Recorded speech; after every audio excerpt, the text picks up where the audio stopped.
the good news is Dominic completed his PhD today only with no correction. How are you feeling now after completing your PhD? So relieved. Yeah, I can finally sleep tonight. Oh my god, that's good. Very seriously wrong. At what time of your PhD? This was in the final year, by the way. Oh my god. There are sometimes issues with supervisors. I know a few cases where the supervisor is a horrible person. So Okay. don't be on the bad side of your supervisor. Okay. This is really important. Yes. So initially it was very difficult when my child was very young. He was a baby when I was in my first year of my PhD. What it comes down to a lot is the planning aspect of it. So I think for students that are still looking to start a PhD program, definitely contact the supervisors who are offering those PhD projects. Hello friends. So guys, I'm pursuing Masters by Research at the Center of Computational Science and Mathematical Modeling at Coventry University. So in today's video, I'm going to talk about various things of my research center, like students' experiences, different kinds of research, and suggestions for new students who are just starting their research or who are just starting their PhD. So watch this video till end because you will learn a lot of things. You will get to know about various questions which I have asked to PhD students or someone who has completed their PhD. So watch this video and let's get started. So now we have Dominic, and the point is, the good news is Dominic completed his PhD today only with no correction. So it's good to hear his thoughts on various points. Like, so first, Dominic, can you tell me what is your research is all about? Yeah, so basically my research is looking at using EEG, which is a method to record brain signals, to automatically characterize and diagnose Alzheimer's disease. Yeah. Okay. So how are you feeling now after completing your PhD? So relieved. Yeah, I can finally sleep tonight. Oh my god, that's good. Finally. So how has been your experience till now in the center and your PhD experience? So first of all, I was doing a Computational PhD, which means I was, well, for 2 years I was here in Coventry at CSM, and then for a year I was in Singapore at A-Star. Yeah, so can you tell us about this Photodeli program more? What exactly this program is? Yeah, so basically it's a collaboration between two universities, or in case of A-Star, a research institute. And basically I had a supervisor both here in Coventry and in Singapore. How helpful it was for you, and how was your experience with this program particularly? It was very nice. Well, one thing was that I got the chance to go to Singapore and see how is the research culture there. And two, I basically had like two full-time supervisors, always happy to help me with like different expertise, which was quite nice because if one of them didn't know something, I could ask the other one. Yeah. That's good. So how did you manage to complete your PhD on time with no corrections and with this amazing research work? I would say mainly it's luck. Okay. That's true. I mean, honest answer, I'll say. Yeah. No, honestly, I was really lucky to just. Well, first of all, my supervisors gave me a great like initial idea where to start my research, and I was very fortunate that basically any idea I tried, it just worked. So that saved me a lot of time. I didn't have to experiment around a lot. Yeah. So how did you manage it is your really time? luck. I mean, a lot of work, or you were having a peaceful time also? I would say very peaceful. So, to be honest, my supervisors were like very relaxed. They gave me a lot of freedom to just pursue whatever seemed interesting to me at the time, and just were always very, very happy to just guide me wherever I wanted to go. So, like, any time when you got stuck during your PhD, like you are not able to find out how to move and what to do, so what did you do at that time? I'd say you just need to keep working, see what happens. Just hope for the best that you'll see where is the error and you'll fix it. I honestly don't have a better advice than that. Okay. And like any tools which helped you in your research and that anyone can use in their research as well. Definitely ChatGPT. I can't stress that enough. For like simple tasks that you need to do over and over again, it's really a lifesaver. For any kind of like easy coding, or if you need to implement some paper that you found and would be interested in, like, how is this going to work for my problem, yeah, you can just ask it, well, hey, implement this code from this paper. And instead of spending 2 weeks trying to implement it yourself, you'll have it in a day. So Okay. So, I mean, any suggestions for anyone who is just starting the research or entering into research field? I would say mainly it's important to be sure that the topic of your research is going to be interesting to you, because honestly, if your only motivation is to get a PhD, that kind of motivation is not going to last for 4 years. You'll burn out for sure. Yeah, so I'd say mainly just make sure that it's something that it interests you, and that you'll be able to be interested for this kind of time. And how was your interaction with your supervisor during your PhD? I would say very relaxed. As I said, they gave me a lot of freedom, and basically whatever crazy idea I came with, they were happy to support me, and yeah. That's really nice. Yeah, thank you. So it was really a nice suggestion for anyone who is entering into research to make sure whether that they are really interested in their research area and they really want to do research into that. So yeah, thank you so much, Dominic. Thank you, Shivani. Okay, so now we have Raj. He has done his PhD recently and now doing postdoc in our research center. So Raj, can you tell us about your research experience, your research work that you are currently doing? Hi Shivani, thank you for including me on your segment. So I work in the field of computational neuroscience. So I mean, there's a big umbrella for computational neuroscience. So I'm working on the part where I use signal processing techniques, machine learning, to identify how different brain areas communicate in a signal sense, and how that can be used to diagnose diseases like Alzheimer's and Parkinson's. Interesting topic. Thank you. So basically, what inspired you to pursue your research in this field? Okay, so I come from a control systems background, Okay. which has a lot of signal processing going on there.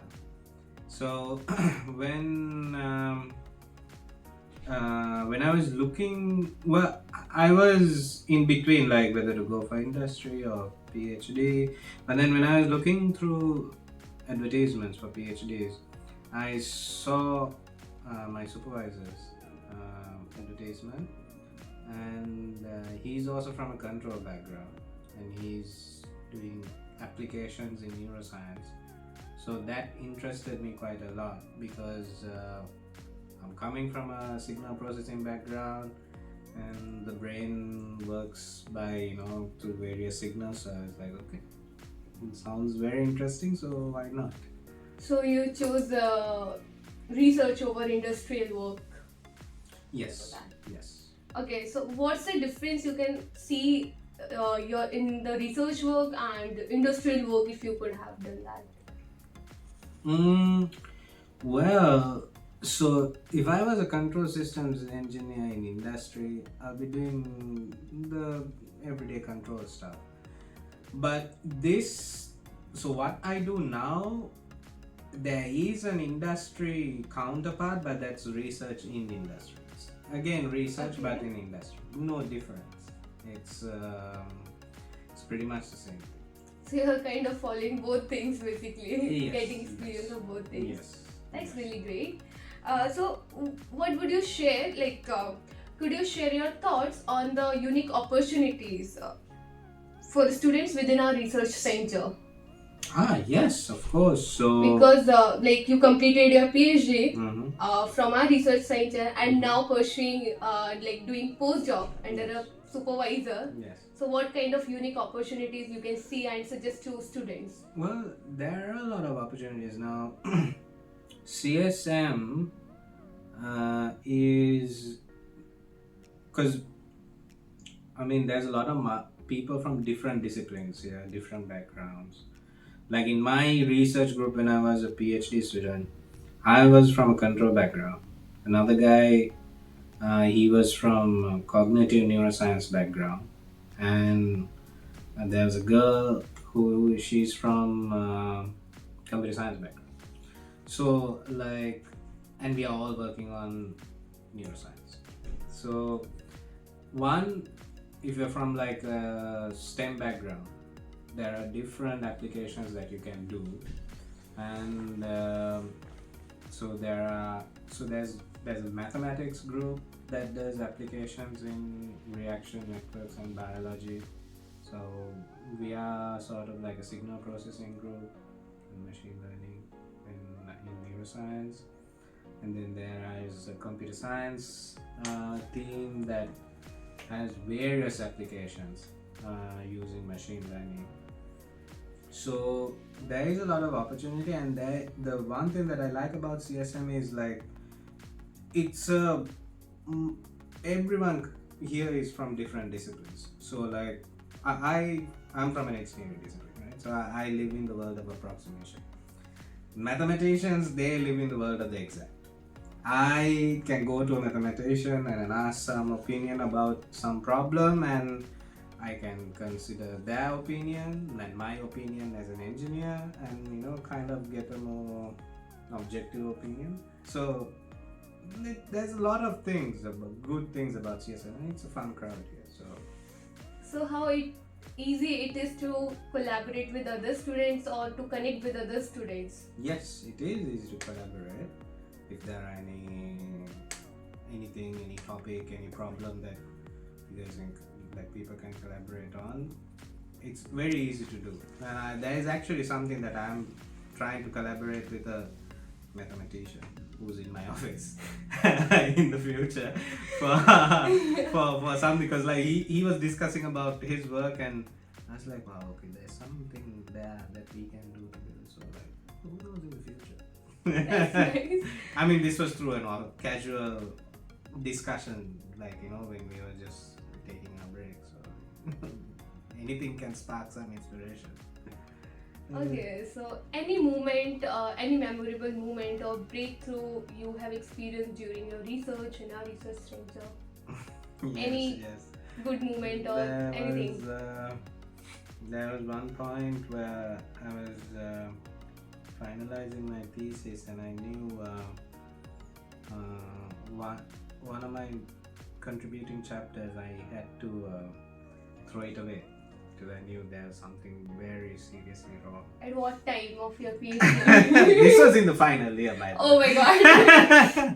So I had to basically, so it was like 3 contributing chapters. This is the middle contributing chapter, and the middle one links the first 2, the first one and the last one, sorry.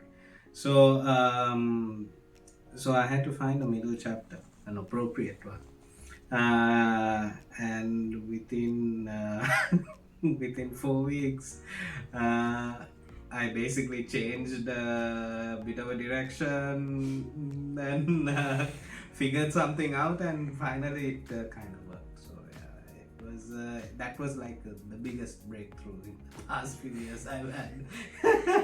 Okay, so how often it is in PhD, or it just sometimes, or it happens with only a few people? No, this is the thing, right? Like in a PhD, you're bound to run into situations where you work on something for 3 months, and okay, like after 3 months you realize, okay, there's the issue. So instead of like doubling down, instead of like trying to make it work, that's like one mistake I did. When I knew it might not work, I was just trying various things to make it work. Instead of that, like if you work on it for like 3 months, that means like, okay, there is something wrong. So just change direction early on. Don't wait until the final year like me. So that's my advice, because it happens to everyone. You work on something for 2-3 months, it might not work, then just calmly change direction and significance on the calm. So, it happens. It happens in research. 1 month, 2 months, something is not working. You change. Nice to know, That's actually. research. Because I've heard this from so many PhD students, and I feel, is it that common? Because I have no idea of that, and sometimes anything can happen, anytime anything can change. So it's very hard.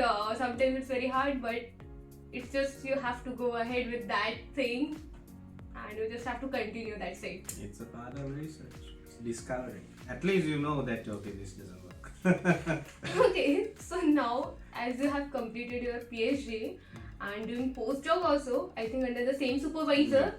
So one important question that I sometimes feel when I started my masters by research, I had, and I believe so many students have the same question. How does communication between a supervisor and a student play an important role in your research? Yeah, so that plays a very important role. That is true. The thing is this: you and the supervisor are bound to run into some disagreements. It happens all the time. For some people, it might be less frequent. Some others may be a bit more. But you're bound to run into several disagreements on okay, we should do this. But this is the thing, right? When it comes, communication is key. At least once in 2 weeks, even if you haven't done anything or don't have some results, it's fine. Just go talk to your supervisor. Have that casual conversation where you're comfortable to, open up to your supervisor and say, okay, I've been working on this is not working. I'm not sure where to go. So then, because the supervisor is there to supervise, the person is experienced, so they'll say, okay, try this, try that, look into this, look into that. They won't spoon feed you, obviously. They'll just give you some nudges. Okay, try this, maybe read this and see if there's something.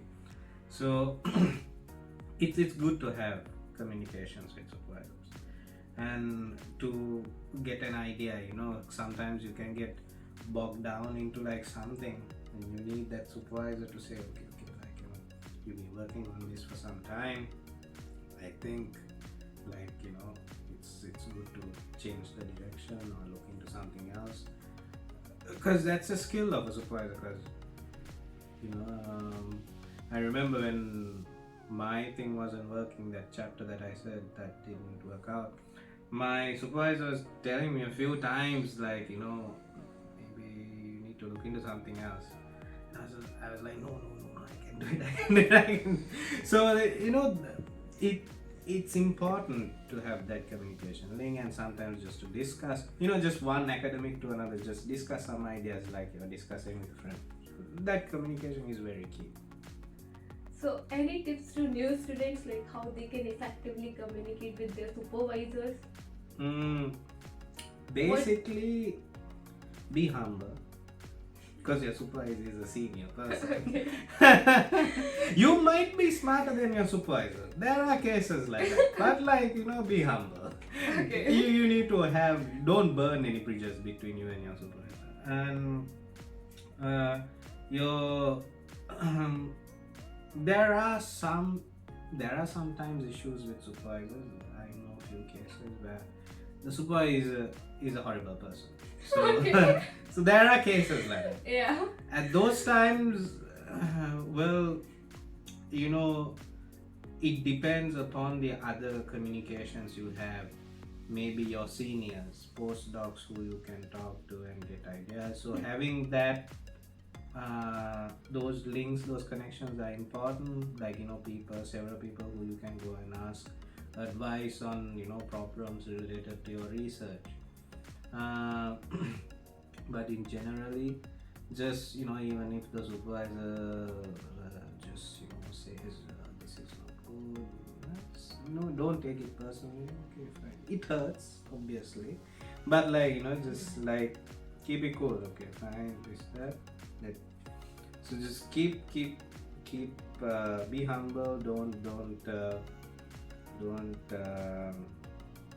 be on the bad side of your supervisor. Okay.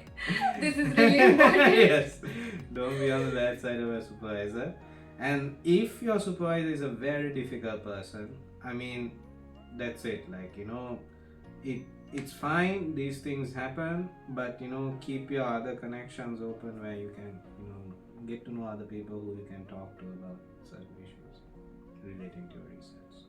That's really amazing. Yeah, your thoughts about so many points, so many things. So thank you so much for You're sharing most your welcome. thoughts. You're Yeah. most welcome. Hi Ruchita. Hi, So Shivani. I wanted to know about what your research is all about. Okay, so basically I'm working on human activity recognition, and it is targeting elderly population. So what I'm trying to do is I'm using different sensors, and I'm trying to fuse the data all together to get a better result. And the technology which I will be using is non-intrusive, so which will be beneficial for elderly population. Okay, and what's your year of PhD? So I'm in thesis pending year, so final year you can say. Okay, so how is your experience in our research center till now? Yeah, so I cannot ask for anything else, to be honest, because in the first year of my research it was all COVID time, so I was working from home, and I felt really lonely or isolated in my research work. But after this, in the second year, I started coming to the center, and the people here, they are very professional and very helpful as well. So I'm completely new to this field, and in the field of sensors and to be honest, data science. But yeah, I have got every help which I needed, so can't complain. Oh, that's really nice. And a very genuine question, like, because I know you are a mother and you are doing your PhD, and so how do you balance the research work with your responsibilities? Especially you are a mother, you are having a family in the UK, 2 years old child. So how it is possible for you? Yeah, so initially it was very difficult when my child was very young. He was a baby when I was in my first year of my PhD. So that was a very challenging time. But now I try to focus on PhD as much as I can in the office time, like from 8 to 4. And I don't think I can work anymore over the weekend, so I try to work at least in the night time for an hour or so. But mainly I try to focus, I try to be more focused in my office time. So that is the only thing. And the main thing is, like, I'm not working over the weekend, but that I think that thing is helping me out to get some new ideas, or to be refreshed for the ready for the next week. That's good to know. Thank you. Thank you so much. Thank you Shivani. So guys, now we have Rashid, and he is our student rep in our research center. So Rashid, can you tell us what all kind of activities you do as a student rep in our research center? Yeah, so me and Ope are both student reps for the Center of Mathematical Modeling and Computer Science, and what we do is we basically help a lot of the new PhD and MRes students get settled in when they first come here, introduce ourselves, and ask them if they have any questions. Then we also do other activities like plan weekly social events where we organize the students to plan either a presentation or an activity of some sort, so that we could kind of foster a community and let everyone get to know each other a lot better. And currently we're also planning to run an internal conference where everyone's going to be presenting their own research. So those are just like some of the activities that we do, but then also behind the scenes, like, we just make sure that everyone is also like feeling okay with both their supervisors and the environment around here, and if they have any like kind of concerns, then they can like come talk to us. So what I've seen, like, in PhD you require a lot of time. You need to give a lot of time, focused work, and also how do you manage that with your PhD? Yeah, so I think what it comes down to a lot is the planning aspect of it. So I kind of realize where all my deadlines are, and I kind of like take into account how much time each activity is going to take. Oh, like if this is going to take like a very quick amount of time, I'll try and do it right away. But if I'm having a lot of projects that are overlapping with each other and like are taking a lot of time themselves, I kind of schedule blocks throughout my week where I'm like, okay, let's work on activity X and then let's go to activity Y after. So I think to be able to manage a lot of like multiple projects and activities going on in your life at once, like planning is a very big important part of it. So a question that comes to my mind, or anyone who is joining our research center, like what all kind of opportunities we have, collaborative opportunities, engagements for new students in our research center. So as you might be aware, like I think a lot of the professors here at the center right now just recruited quite a few PhD students. So a lot of the students at our center are funded PhD students. So if you look at the Coventry University page for the computer science and mathematical modeling PhD student section, you could view all the list of projects available. What were like some of the other questions that you said there as well? No, like what all a culture of collaboration, like how our research center creates a culture of collaboration and innovating among researchers and students. Yeah, so I think another big aspect of that is the social events that we do plan as the student reps help other students kind of understand what research is going on in the center, and it makes it a much more friendly environment for people to talk to each other and come up with potential collaborations. I know that our university also is internationally recognized in that they plan other collaborations with, I know big ones like Deakin University, NUST in Pakistan. I think there's one more that I'm slipping. Yeah, Singapore. That's another big one that a lot of students do these co-to-tell type of PhD projects. So along with finding potential collaborations within the center, you have a very big chance to collaborate with people outside of not just the university but outside of the country as well. So that's really nice, and you have really nice experience. And so any suggestion that you can give to students who are entering into research or who are just starting their PhD? I think for students that are still looking to start a PhD program, definitely contact the supervisors who are offering those PhD projects. They can give you a lot more information about what type of project it is, what you can expect, what kind of prerequisite knowledge that you need. I think one big site that advertises a lot of funded PhD projects is findaphd.com. Yeah. That's specifically for the UK. But I think contacting the supervisor, like any potential school that you want to apply to, like either suggesting a project yourself or getting more information about that project beforehand is very beneficial. And if you're just starting out in your PhD, I think reading a lot of research in your area is very beneficial at the beginning, seeing what papers are doing the state of the art research, like what is the current like top trends in your field, and just getting a very thorough understanding of your field is very important beforehand. And again, don't be afraid to ask questions to either the other PhD students around you or your supervisor, because they're all there to, give you a hand, offer you advice. I mean, when I first started out as a PhD student back in 2022 now, I was always asking lots of questions, and just, you're not alone. You have lots of resources around you to figure it out. So I would say that. Like anytime when you got stuck during your PhD, how did you manage that?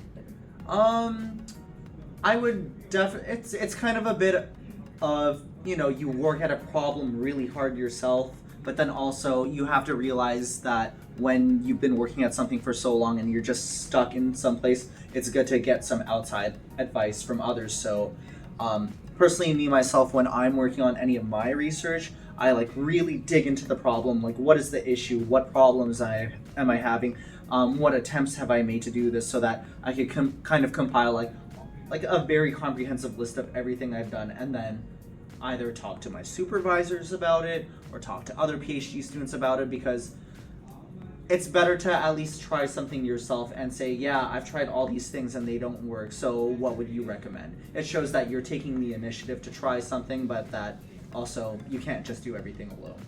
So how easy it is, to ask any other supervisor to any other students, especially in our research center, is it easier and because of the time as well. So I would say it's pretty easy to ask others around here for help. I mean, when you're trying something yourself, like you have to. Another important piece of that is the communication. You have to be able to articulate exactly what your problem is, exactly what you've tried, so that that information can get across to either your supervisor or other PhD students. Instead of wasting their time, you're able to exactly, precisely say what you need, like what kind of question you're having or what kind of problem, and that saves time for them, it saves time for you, and it's overall just like a much easier experience. But I mean, that's not to say that everyone around here isn't friendly. Everyone is very friendly That is around here, true. and Yes. and like you shouldn't be afraid to like ask someone a question, because definitely they're more than happy to help. That is true, Mhm. and that's what my personal experience that I have, and that's why I enjoy working in our research center of computational science and mathematical modeling. And for me, till now, it has been an amazing experience, and that is just because of supervisors that I have here Mhm. and the colleagues that I have here. Like anytime you can ask them anything, whatever is in your mind, the support that you get here, and no one is here to to judge you, like Yes, oh, you don't know exactly. this or you don't know this. Because I remember when I joined the center, my starting questions were like, how to do research, how to read papers, how to Mhm. find paper, to my girl, to a son with whom I was sitting.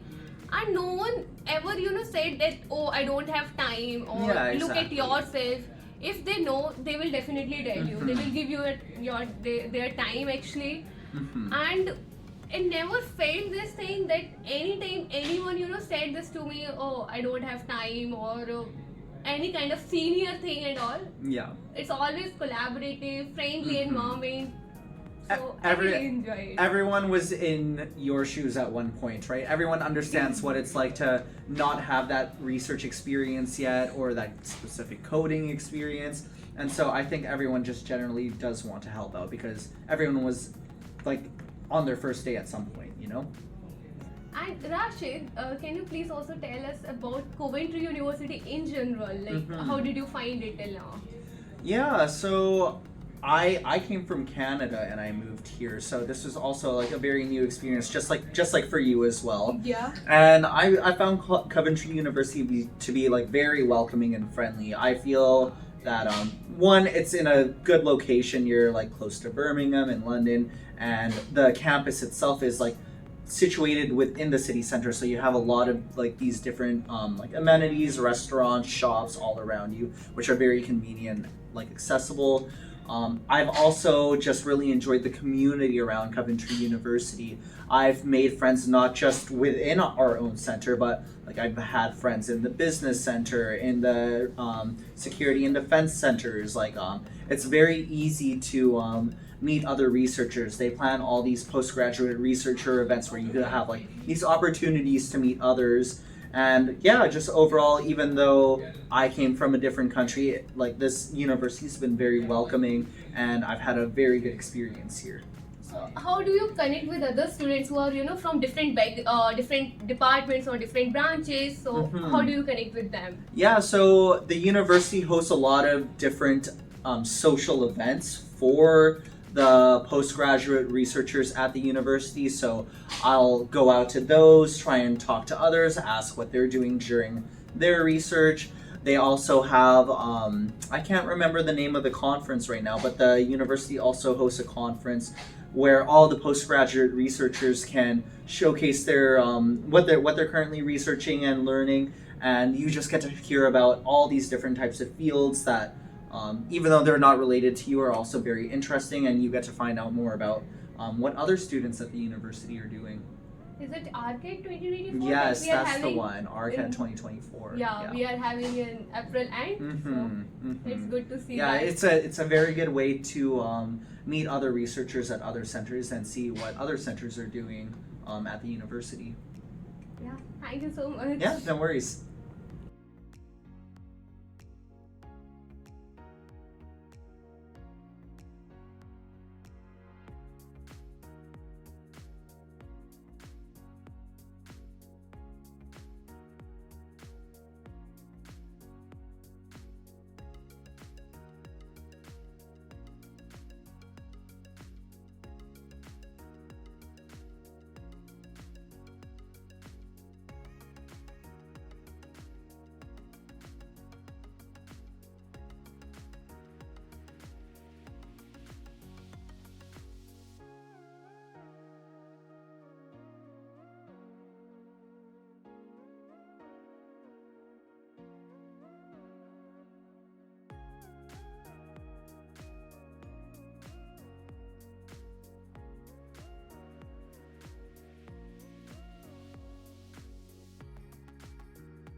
And that wraps up our journey inside our research center.